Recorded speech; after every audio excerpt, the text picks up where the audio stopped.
Bhim army के अध्यक्ष और आजाद समाज पार्टी के अध्यक्ष भाई मुकेश जी बहुत मुकेश जी से हम लोग आगे बढ़ा रहे हैं। ये बात मुकेश जी मान लो मुकेश जी बहुत मान लो भाई।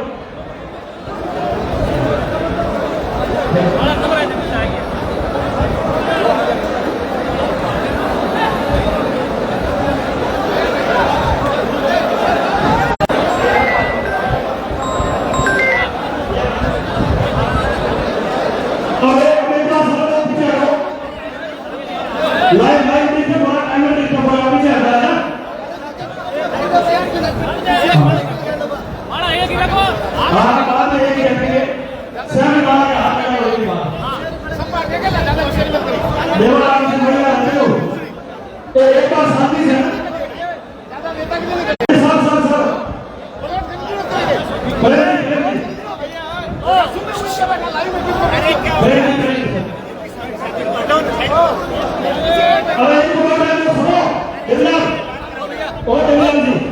इनको साफ करवाई करना ठीक है।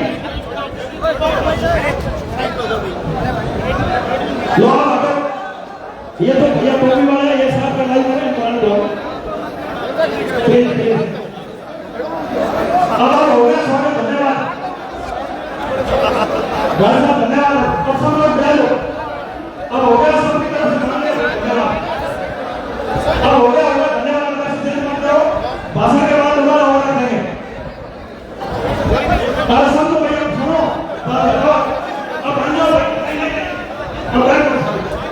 अब हो गया धन्यवाद सबको।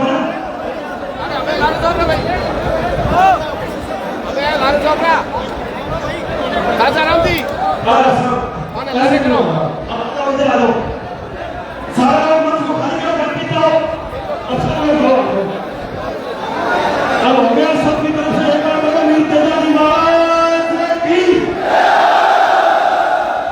अब एक बार नेताजी बैठेंगे और 3 मिनट का एक जो नया सॉन्ग है हिंदी का गजेंद्र से हिंदुस्तानी है उन्होंने एक नेताजी का गाना बनाया है जो हिंदी गाना है बहुत ही शानदार है। लॉन्च अभी नहीं हुआ लेकिन आज नेताजी की उपस्थिति में वो 3 मिनट का सॉन्ग आप सभी सुनेंगे।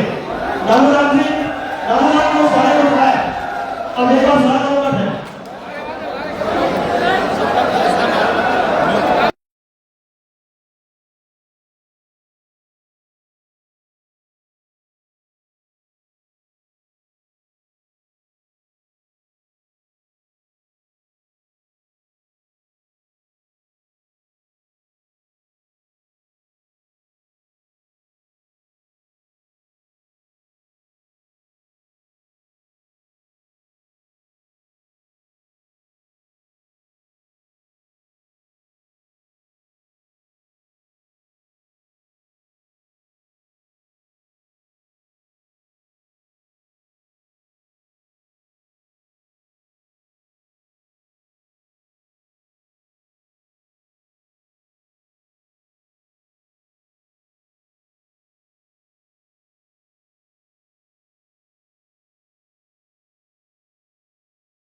वक्त हनुमान बेनीवाल बाड़मेर पहुंचे हैं और जोरदार भव्य स्वागत किया गया है। देखिए जिस तरीके से लोग जो है हजारों की संख्या में जो है वो भीड़ उमड़ी है। जिस तरीके देख पा रहे हैं कि कई भीड़ जो है वो उमड़ी है, भीड़ उमड़ी है और साथ ही एक सॉन्ग का जो है वो लॉन्च भी किया गया है।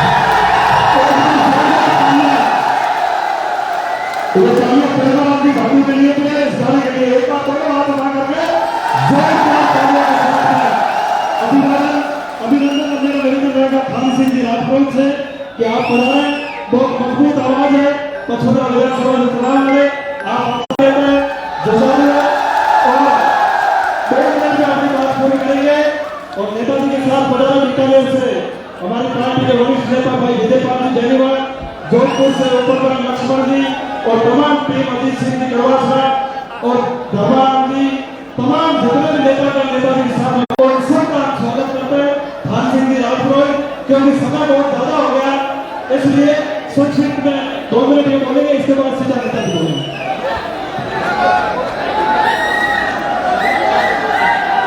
आप सभी को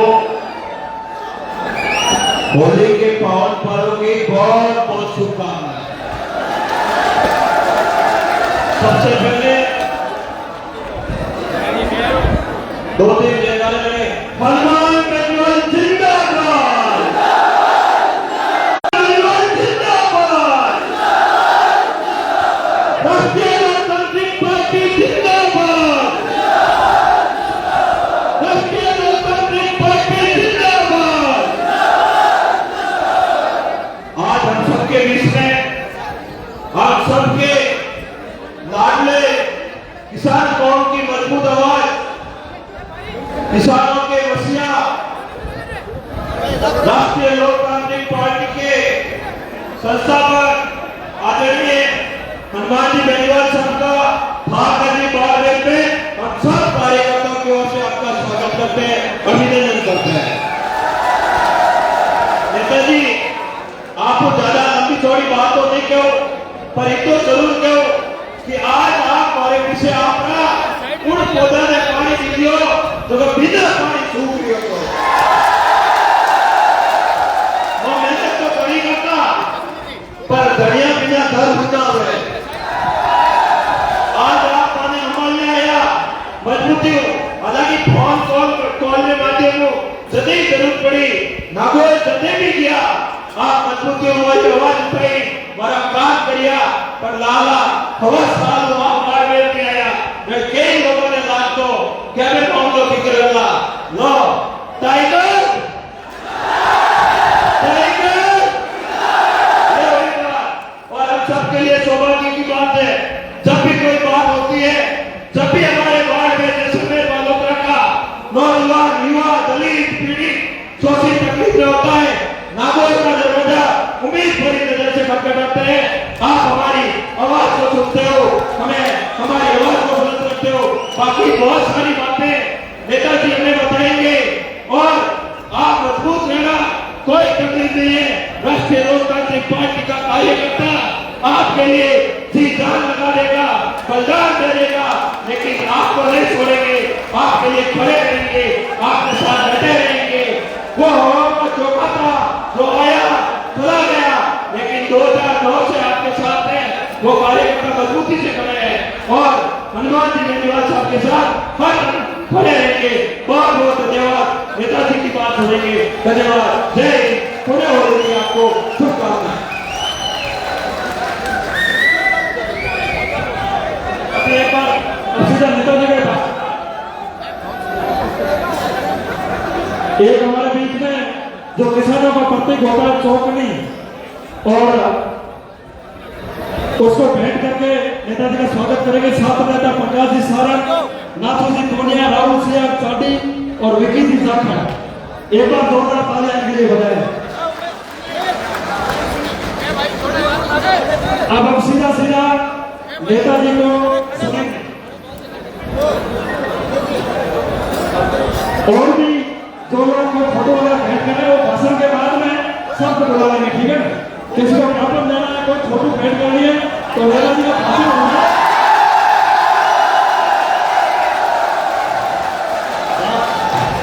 भाषण के बाद अब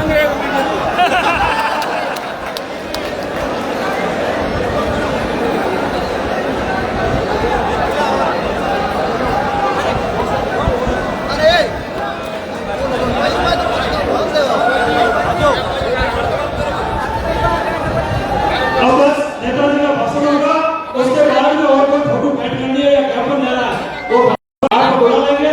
और धैर्य के साथ और अंदर बच्चे लोग हैं वो भी पूरी तन्मयता के साथ में कोई भी आपस में बात नहीं करे, बड़ी गंभीरता के साथ में नेताजी की बात को पूरी सुनना है। आदरणीय नेताजी माइक्रोफोन पर बुलाएं और इस विशाल और इस समय में के कार्यक्रम को संबोधित करके आप और हम सब के अंदर एक नई क्रांति का आगाज करें। आदरणीय हनुमान जी धन्यवाद।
उसमें सबसे ज्यादा योगदान था तो बाड़मेर के नौजवानों का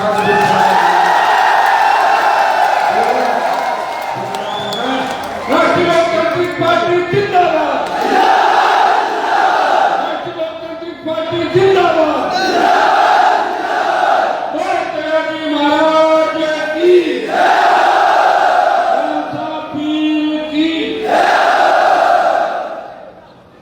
सबसे पहले तो राष्ट्रीय लोकतांत्रिक पार्टी के हमारे पूरे परिवार को और विशेषकर बाड़मेर और आपका जो नया जिला बना मल्होत्रा, तेरे लाइव चल रहा है, सबके लाइव चल रहा है, दोनों के लिए शामिल है। क्यों बहस कर रहा है? और देशर में वो भी संसदीय क्षेत्र का हिस्सा वहां के भी जवान दिख रहे हैं। आप पहले कहाँ थे? मैं आपको बहुत बहुत बधाई दूंगा, धन्यवाद दूंगा वही था कि आखिरी आपने राजस्थान की राजनीति के लिए नया आधार बाड़मेर की और मुझे पता है बाड़मेर का रिकॉर्ड तोड़ना राजस्थान में किसी की मुश्किल है। वैसे सारे जिले ताकतवर है, किसान कौम ताकतवर है, दलित शोषित मुस्लिम हमारे साथ खड़ा राजस्थान के अंदर, लेकिन बाड़मेर के नौजवानों ने जो ऊर्जा मुझे वसुंधरा से लड़ते हुए हमेशा दी थी, वही आज पार्टी का गठन करके इस किसान कौम की लड़ाई लड़ रहा है। उसमें मुझे याद है जब वसुंधरा का मेरा झगड़ा चल रहा था तो बाड़मेर के छोटे छोटे बच्चे अपने आप मुख्यमंत्री का विरोध करते थे, पुलिस पकड़ लेती थी लेकिन वो परवाह नहीं करते और मेरे लिए हीरो बन गए। मैं इतना ही विश्वास आपको दिलाता हूँ, मैं भी राजस्थान के अंदर नया नेतृत्व तैयार कर रहा हूँ, मैं राजस्थान के अंदर नए नेता तैयार कर रहा हूँ, मैं राजस्थान के अंदर हर खिलाफ के लिए नेता तैयार कर रहा हूँ। लेकिन भाइयों, दुर्भाग्य से हमें जो मंजिल मिलनी चाहिए थी वो मंजिल 23 के अंदर नहीं मिली। आपके संघर्ष में कोई कमी नहीं रही। आपने पार्टी के गठन के बाद लोकसभा में अलायंस करने के बीजेपी से अलायंस के बाद बाड़मेर से 25 सीटें जिताई और गठबंधन का हिस्सा बनाकर मुझे दिल्ली भेजा। लेकिन जब किसान कौम पर संकट आया, जब देश की किसान कौम पुकार रही थी, जब देश का किसान बलिदान मांग रहा था कि कौन बलिदान देगा, उस वक्त हिंदुस्तान के अंदर अगर मेरी कौम का पहला व्यक्ति किसानों के लिए समाज के लिए बलिदान देने आया, नागौर का सांसद था तमाम को पूरे 2 साल की गंभीर कोविड का समय आपने देखा, किसी ने सोचा भी नहीं कि कोरोना काल के अंदर ऑक्सीजन सिलेंडर के अभाव के अंदर हमारे नौजवान दम तोड़ देंगे। कोविड के अंदर हमें घरों में बंद रहना होगा। कोविड में मोदी ने घंटी बजवाई, मोमबत्तियां जलवाई और पता नहीं क्या क्या करवाया कोविड के अंदर। और वैक्सीन और दूसरा कौन सा डोज किया था जो बूस्टर डोज, 2 डोज और बूस्टर डोज। क्या क्या समय हमने देखा, कितने सोचा भी, हमने भी नहीं सोचा। कोरोना काल के अंदर जीत करके लोकसभा को चलाया और हमारे साथ 2 जब हम बैठते थे तो पूरा शीशे से पेट करके इस तरह बिठाते थे जैसे वेंटिलेटर और आईसीयू के अंदर मरीजों को रखा जाता है। दूर से दिखता है लेकिन वो हिल नहीं पाता, दिखता है क्या दिख रहा है, वो मरीज है माता। इस तरह की शांतों को थी, फिर भी कोविड काल में लोकसभा चलाई, जीत की। और मोदी का मुझे भाषण याद है कि कोविड के अंदर भाषण दिया था, हिंदुस्तान में कोरोना नहीं आएगा। अगर कोरोना नहीं आएगा इससे बड़ी क्या बात हो सकती है। विश्व के तमाम देश जब हम देख रहे थे सोशल मीडिया पे, चैनलों पे, तो बड़े आप देख रहे थे सर लाखों की तादाद में लोग दम तोड़ रहे थे। मोदी जी भाषण दे रहे थे। उनको चाहिए तो ये कि इंटरनेशनल फ्लाइटों में रोक लगाते और विदेश से आने वाले लोगों को रोकते, लेकिन वो लोग चला रहे थे। उनको तो भाषण देना था, उनका टारगेट भी जो था वो कह रहे थे हिंदुस्तान में कोविड नहीं आएगा। और इसके चक्कर में लोग आराम से घूमते रहे। और पहला कोरोना जो हुआ उसके अंदर हम भी चपेट में आए, देश का गृह मंत्री भी चपेट में आया, सैकड़ों नेता चपेट में आए, डॉक्टर, इंजीनियर, अधिकारी, एक्टर और जो लोग थे। पहला फेज जिसके अंदर कोविड की कोई दवाई का पता नहीं था, अंदर में तीर चला रहे थे, किसी के ज्यादा एंटीबायोटिक लगा रहे थे, किसी के ज्यादा डोज लगा रहे थे, तो जीवन रक्षक जो डोज लगा रहे थे उनका अता पता नहीं था। किसी के आपका दूसरी थेरेपी कर रहे थे और किसी का प्लाज्मा चेंज कर रहे थे। बड़ा बहुत जगह का मामला, जिसकी किस्मत थी वो बच गया और जिसकी किस्मत खराब थी वो चला गया। ये कोरोना का फर्क था। और दूसरा जो फैसला आप देखिए, किसी ने सोचा कि हिंदुस्तान में ऑक्सीजन के अभाव के अंदर जवान दम तोड़ेंगे। दूसरा फेज मैंने मेरी आंखों से देखा। पहले फेज के अंदर कोविड के अंदर था, जयपुर के अस्पताल के अंदर आयुर्वेद से कोई जाता नहीं था, भर्ती नहीं होता था। और ऐसा लग रहा था कि पता नहीं वापस आएंगे कि नहीं आएंगे, लेकिन लाखों करोड़ों नौजवान की दुआ थी कि हमारा परिवार ठीक होकर वापस आएगा। मैं ठीक हुआ, आप जब कोविड की लहर थी उस समय मेरे अस्पताल का दौरा किया था, मेरे नागौर अस्पताल का मैंने दौरा किया। मुझे लोगों ने बताया ये बातें बताना इसके आवश्यक है, आपको हर चीज ध्यान देनी है, क्या क्या वक्त बीता था और कौन क्या कर रहा था उनको। जब लोगों को आवश्यकता थी नेताओं की, लोगों को आवश्यकता थी सरकार की, लोगों को आवश्यकता थी ऑक्सीजन सिलेंडर और दूसरे कोरोना को नियंत्रित करने वाले जो भी हमारे उपकरण थे उनकी आवश्यकता थी। भाइयों, नागौर अस्पताल के अंदर में गया, कलेक्टर तमाम लोग आए। मैंने कहा भाई आप ये बताओ कि मरीज दम क्यों तोड़ रहे हैं, 2-3 कैब होते हुए शुरुआत के अंदर। तो कहा साहब सही बात तो ये है कि ऑक्सीजन सिलेंडर कम मिल रहे हमारे को। ऑक्सीजन सिलेंडर कितने चाहिए जिले को? 400 चाहिए, मिल कितने रहे? 80। तो मैं आप क्या करते हो? बोलता हम ये करते हैं, डॉक्टरों ने कहा हम ये भी मैसेज नहीं करना चाहते कि ऑक्सीजन के अभाव में मर गए तो धीरे धीरे ऑक्सीजन देते अंदर हाथ मर जाता है। ये सही है। मैंने वहां पे और नागौर में 400 ऑक्सीजन सिलेंडर व्यवस्था कराई रात से पहले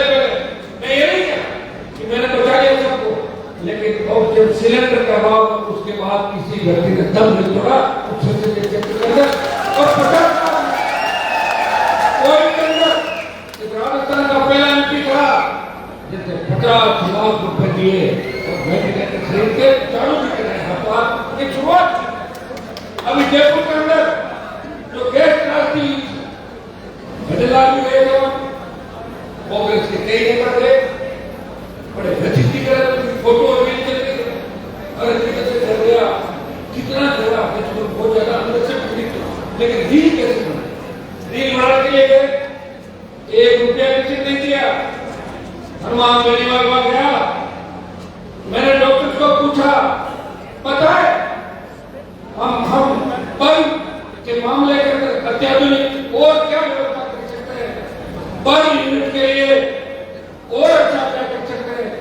उन्होंने कहा कि एसएमएस की पर यूनिट देश की प्रमुख पर यूनिट के अंदर अच्छी यूनिट के अंदर आती है लेकिन हनुमान जी बजट की आवश्यकता है तो मैंने कहा मुझे बताओ मुझे क्या देना है तो बोला आप तो 50 लाख रुपए दे दो 51 लाख रुपए सवाल मान से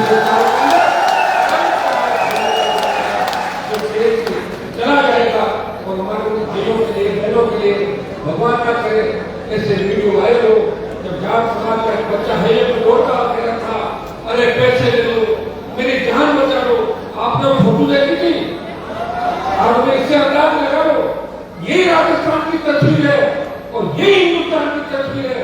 अगर लड़ना चाहते हो अपने बच्चों का भविष्य ठीक करना चाहते हो छोटे भाई बहनों की रखवाली करना चाहते हो अगर चाहते हो कि आपका अपमान नहीं हो और लोग हंसे नहीं अगर चाहते हो कि किसान की पगड़ी किसी सामंत के आगे उतरे नहीं अगर चाहते हो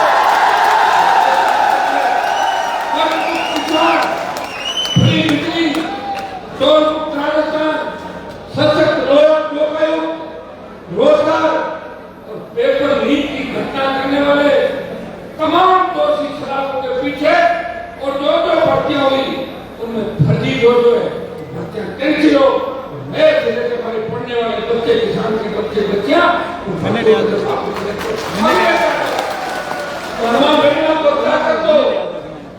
चुनाव तो हो गए बड़े गीत गाए जाते कि नागौर के चूल्हा शिवपुर का चूल्हा बीड़ा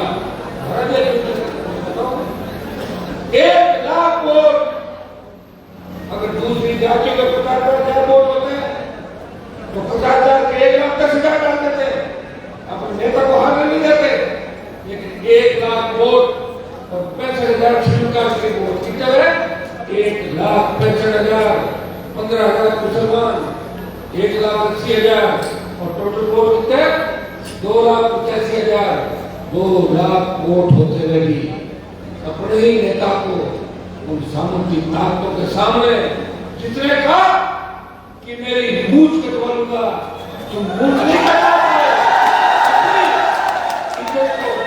इस तरह उस किले के अंदर देखा किस तरह पगड़ी की बेइज्जती हो रही थी मैं तो खड़ा लेकिन आप एक बात बताओ कोई भी गाड़ी चलती है तो डीजल की आवश्यकता होती नहीं होती जब पेट्रोल में चलेगी वो तो मैं ही हूँ जो बिना खाना खाए मना कर दे सके मुझे नहीं कर सकता लोग तो 15 बार खाना खा लेते हैं मैं कहीं कहता हूँ आप वीडियो देखो 2-2.5 किलो अनाज खा जाते अरे हमको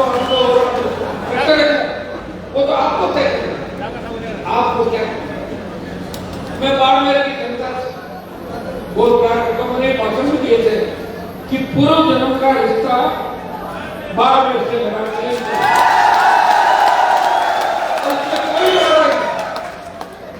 किसान आंदोलन चाहे जाट आरक्षण आंदोलन की शुरुआत हुई थी मुझे सुविधा का अध्यक्ष हुआ करता था फ्रेंड को पता है बात होता एक नौजवान उस समय आपके लिए लड़ रहा था राजस्थान 25 साल के 26 साल की जब मेरी उम्र 24-25 साल होगी उस समय भी इस कौम को आरक्षण दिलाने के लिए उन माफियाओं के साथ जो मेरा ही शिकार करने के बाद में 99-2003 के अंदर मैं लड़ा था मेरी कौम को आरक्षण मिले और भाइयों जाट समाज के साथ बिश्नोई भाई काम खानी दूसरे लोग भाई है उनको भी आरक्षण मिले। ये लड़ाई 1999 में शुरुआत की बाड़मेर से जोधपुर, जोधपुर से नागौर और नागौर से छेकाटी होते जयपुर पहुंचे। आप ये लाठी गोली नहीं चली पुलिस की, और इसमें मैं कहकर कभी नहीं डरता। अगर हरियाणा की तरह लाठी गोली चलती तो हमें कभी आरक्षण नहीं मिलता, क्योंकि राजस्थान में लोगों ने लड़ाई नहीं लड़ी। अगर इतिहास है तो महाराजा सूरजमल का इतिहास है, जिसको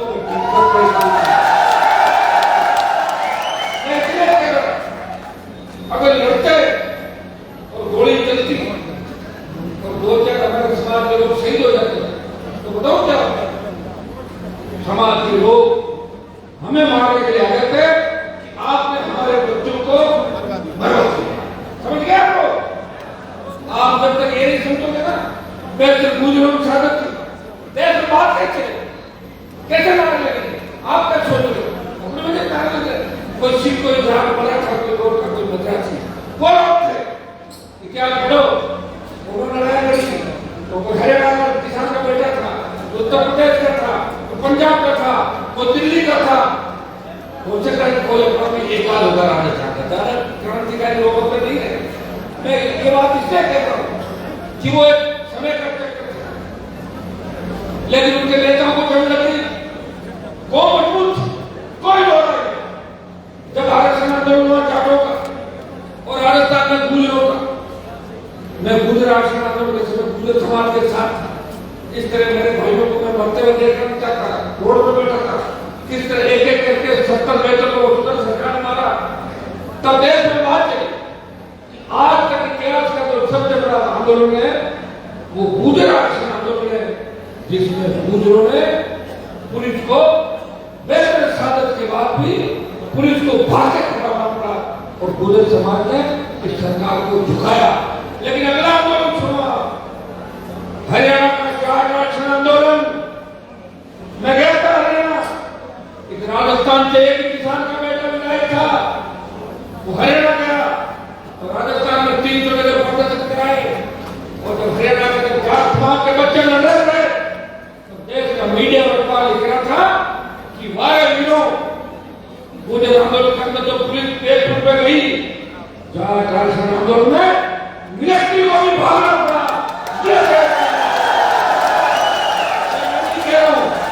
तो मिलिट्री के खिलाफ आप कोई मोर्चा खोल दो, ये नहीं चला, ठीक है? जो आया अमेरिका का अखबार के अंदर छपा, ये तुम्हारा जोश है, बजरंग बली को जोश है, प्रधानमंत्री महाराज के अंदर बहुत ताकत थी, लेकिन उनके अंदर दिक्कत थी, वो भूल गए। तो याद रखो कि बजरंग बली और सबसे बड़ी ताकत को हैंडल करके फिर वो कुछ नहीं करते। तो हमारी कौम को समय समय ये बातें याद दिलानी पड़ेगी, क्योंकि पुराने नेताओं ने तो लड़ना नहीं सिखाया। जब लड़ गई ने तो लड़े, हाँ, रोने का और धोने का काम किया था, इसमें कोई हो रहा बार-बार से लेकर नागौर से लेकर बाड़मेर से एक ही काम किया कि किसी मुख्यमंत्री ने अगर झुका तो हाथ में ले लिया हमारे नेताओं ने। मुख्यमंत्री बनने का प्रयास मेरे भाई ने किया, इसमें तेरे कोई बुरा माने, किसी के मिर्ची लगे, उसका कोई इलाज नहीं। तो मुझे हुआ कि मैं लड़ाई लड़ रहा हूँ ना, ये जगदीप धनखड़ का नंबर आ गया, मैं नहीं लड़ता, उनका भी नंबर दिया। अब कैसे आया करके तो लिख के दो दूंगा सारी बात। हर कोई कहा कर्मान जी ये करे वो करे, कर्मान जी तो कुछ उत्तर भी आ गए। ऐसे तो भगत सिंह जी को फांसी हो गई, लेकिन देश को आजाद करा कि नहीं करा भगत सिंह को? याद करो, जब पहलवान बेटे न्याय के लिए अपने भाइयों को देख रही थी कि हमारा कौन भाई हमें न्याय कराने दिल्ली की धरती पर आएगा।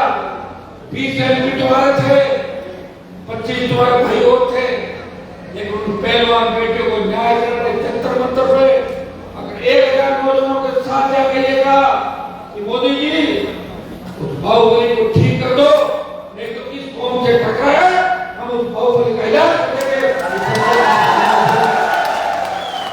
जब किसान तकलीफ में था, मोदी की सत्ता को ठोकर मार के उस व्यक्ति ने जिसने पूरी जवानी सत्ता के खिलाफ सड़कों पे जनता को सुन लो मेरी बात। मैंने 1992 में 93 का समय देखा था जब मैं कॉलेज में पढ़ता। मेरे पिताजी विधायक थे, 77 में मैंने 25 स्कूल कॉलेज में पढ़ा, विश्वविद्यालय का अध्यक्ष था। जाता तो देवपुर का आसपास कोई आकर ढूंढने था, समाज से विधायक बन जाता। लेकिन हमें लोग कहते थे कि तुम नागौर के लोग तालाब का पानी पीते हो, शेखावाटी के लोग कहते नागौर में तो भैंस भी वहीं बैठती है और आदमी भी वहाँ पानी पीता है। ये बात मुझे चुप गई। मैं मेरे नागौर में जाऊंगा, मेरे भाइयों को मजबूत करूंगा और पीने का शुद्ध पानी, बिजली, सड़क, स्कूल, नेल पानी और मैं बाढ़ और रात को जगाऊंगा। ये मुझे अच्छा नहीं लगता। इसके बाद लड़ पड़ा, आपके लिए लड़ा। मुझे क्या मोदी की सत्ता छोड़ने का शौक था। प्रधानमंत्री 3 दिन शहर में रहता, 2 दिन रात को बात कर लेता। कई लोग ये भी कहते हैं कि हनुमान जी ने पिछली बार पीने के लिए गठबंधन किया और अगली बार कांग्रेस ने किया। मैंने थोड़ा ही किया, वो मेरे पीछे पीछे दौड़ रहे थे। मेरे पास ताकत थी, मजबूती थी।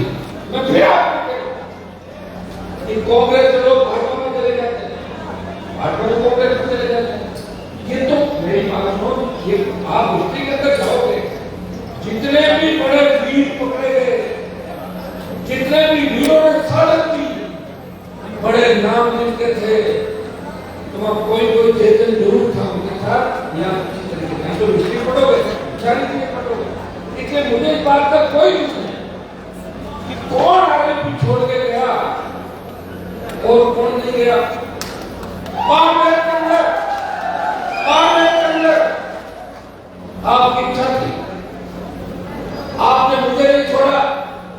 हो सकता है कि कोई व्यक्ति मुझे छोड़ के चला गया, एक व्यक्ति, लेकिन आपने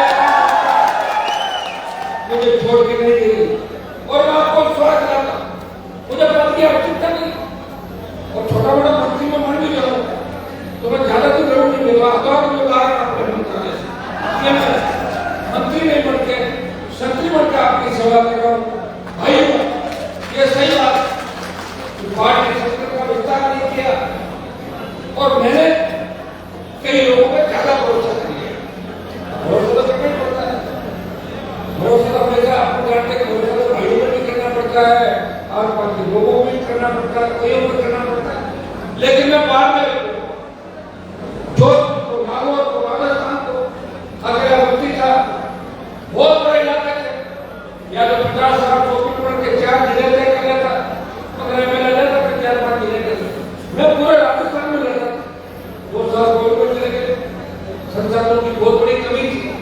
आप तो जानते हो सारी बात, कुछ बाढ़ में की हुंकार रैली थी, वो देश की सबसे बड़ी रैलियों में तो शुरुआत थी और बाढ़ में गई। हनुमान मेरेलाल को नई ताकत और ऊर्जा दी और बाढ़ में गई। बाढ़ में जवान किसानों ने या कांग्रेस बीजेपी को भी रात को एकजुट कर दिया। बाढ़ में के जवानों से ये था कि अपने ये बताओ वो नागौर से क्यों आ रहा है, आपको क्या तकलीफ है? चुनाव लड़ने थोड़े आया, मेरे भाइयों की मदद करने के आया और आगे भी हूँ। चुनाव में कुछ भी नहीं है, लेकिन मेरे भाई ने तो सुई भी देश के अंदर सुनी। हनुमान मेरेलाल कुछ जगह भी जाएगा, गुजरात के राजकोट के अंदर जिस तरह राज्यपाल की हत्या की गई, आपसे बात करता नहीं, वहां के राज्यपाल ने बात की, देश को प्रश्न दिलाने का हाथों से ले गया, निर्माण किया। लेकिन हनुमान मेरेलाल लड़ेगा, भाइयों लड़ते लड़ते लड़ते लड़ते दुश्मनी दुनिया में बढ़ जाएगी और वोट अगर अपने को नहीं मिला तो फिर उम्र तो रुकेगी नहीं मेरे से। या तो कोई ऐसा टीका आ जाए कि 200 साल उम्र हो जाए तो ढाई नहीं चलेगा। कई लोग वोट को आपको नहीं करते, हमारे दादाजी गुजर गए, वो कर दिए एक आदमी कांग्रेस साहब शादी में गए तो मैंने कहा मैंने टाइम तो नहीं दिया, और टाइम तो दिया मैंने आपका नाम लिखा दिया। अरे मेरे भाई ये लोकसभा को लेना पड़ेगा, विधानसभा में लेना पड़ेगा, लेकिन मैं मेरे लिए थोड़ी छीन हूँ, मैं तो आपके लिए तो लड़ रहा हूँ। 1998 से लेकर 25 साल अगर मैंने समझ लिया तो मेरे भाइयों को, किसानों को, दलितों को,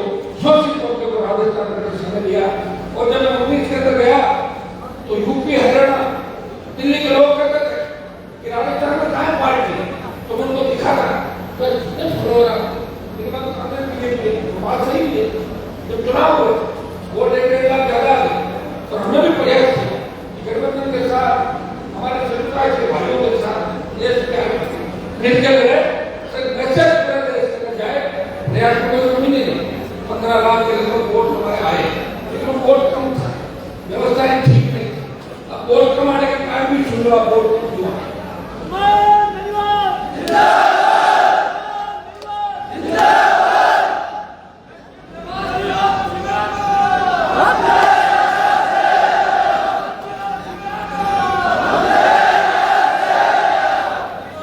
और कमिटी वहां बीच में बच्चा है मेरे पास, चुनाव से 4 महीने पहले कि साहब छात्र संघ के चुनाव नहीं हो रहे और आप उनकी जगह अध्यक्ष हैं मालूम, हम आपके छोटे भाई हैं, हम नेता बनना चाहते हैं, कोई हमारी पुकार नहीं सुन रहा है।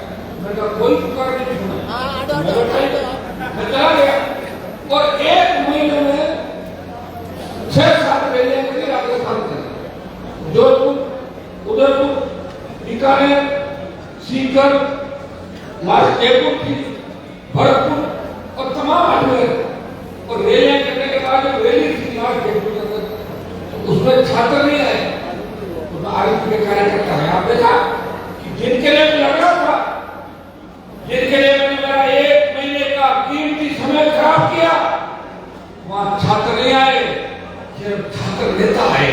उनसे समय लगे गाड़ी लेके आया और कोई एक लेकर कोई मैंने तुम लड़के कहाँ के लाए, पता लड़के ने तो 2 चीज भर के लाए, 2 गाड़ी में 15 लोग लाए। जिनके लिए मैं लग रहा था छात्र के लोगों ने चढ़ाई।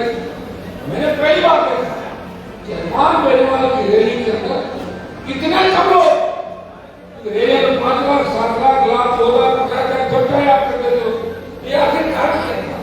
तो कारण ये निकला कि छात्र नहीं चाहते कि चुनाव हो, सिर्फ छात्र के चाहते हैं कि चुनाव। समझ गया आप? पढ़ने वाले नहीं कहते।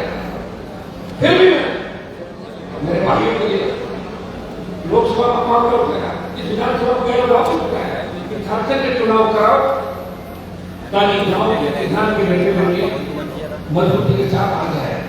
1 महीना में चला गया, फिर कई लोगों का रतिया निकला राजस्थान, आधा राजस्थान खबर नहीं हुआ चुनाव के पहले की बात। मेरे भाइयों, मैं वो लड़ाई लड़ रहा हूं जिसको लड़ने की कोई सोच भी नहीं सकता। लड़ाई को छोड़ो, सोच भी नहीं सकता। आप मैं कह रहा हूं 5-5 मंदिर है, अरब खरबपति लोग जिनके पास साइकिल नहीं थी, राजनीति से पैसा कमा, उनको पूछो कि अपनी पार्टी के आला कमान के खिलाफ बयान दे सकते थे, औकात देगा किसी पार्टी के नेता मैंने दिया। लोग पार्टी बदल, पार्टी भी बदल रहा, पार्टी बनाई, बदली किसने? बनाई पार्टी बनाई। और ये आपके आंतरिक बड़े चुनाव लड़ा, मंच पे और लोग बैठे, बाड़मेर से लड़े, 6 से लड़े, 18 में लड़े, लेकिन थोड़ा सा राजस्थान के नौजवान तो चाहते हैं बदलाव, उसके लिए समय भी चाहिए, संगठन की बहुत बड़ी आवश्यकता, पैसे की बहुत बड़ी आवश्यकता। कई बार लोग कहते हैं इतना पैसा क्यों नहीं कमा लेते?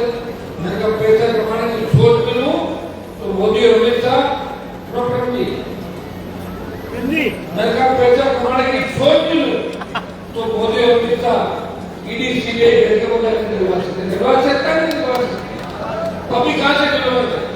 अभी तो अगर ईडी का छापा पड़े 10-15 हजार रुपए 10-15 जोड़ी पेट शर्ट मिले, उसको तो कैसे मिल जाएगी? हालत क्या है? अब आपने सोचे हाँ, अगर कोई पागल पसंद देता है और कोई पागल ये कहते कि हनुमान बेनीवाल के पास 5,000 करोड़, पागल की बातों में नहीं आता, समझते ना? हम लोग तो भी बैठ लेता है, कुछ भी कर देगा। जैसे आप कभी बातों पर ध्यान मत रखना। अगर मुझे पैसे का और सत्ता का सुख भोगना होता तो 2000 दिन के अंदर और फिर गहलोत के पास आ जाता, फिर वसुंधरा के साथ घूमता, फिर गहलोत के साथ आ जाता, क्योंकि लोग तो यही धंधा कर रहे हैं राजस्थान। लोगों को बहुत देर से आता बयान देते लोग, मान तो अपने समाज के लोगों को ध्यान नहीं देते। अगर मैं समाज के लोगों को ध्यान नहीं देता तो महिपाल मुरैना जी का जो मामला था उसमें एक बार विधायक की विधानसभा के अंदर घर में तो कोई भी बकवास कर सकता है, असेंबली के अंदर बोलना कि हमारे एक भाई के साथ अन्याय हुआ और उसकी बेटी को 18 करोड़ विदाई करा दिया जब उस परिवार को आवश्यकता थी नहीं 18। अब कोई मैं कांग्रेस पार्टी के धर्म थोड़ी रखूंगा। अब कोई कहता है भगवान अब राहुल गांधी की शादी का विचार रखना क्या उसको राहुल जी के साथ बैठ दो उसकी शादी करा दो मैं तो मेरे खुदी ले ये करा दो ऐसे सपने बात है सोचना बात है आप नहीं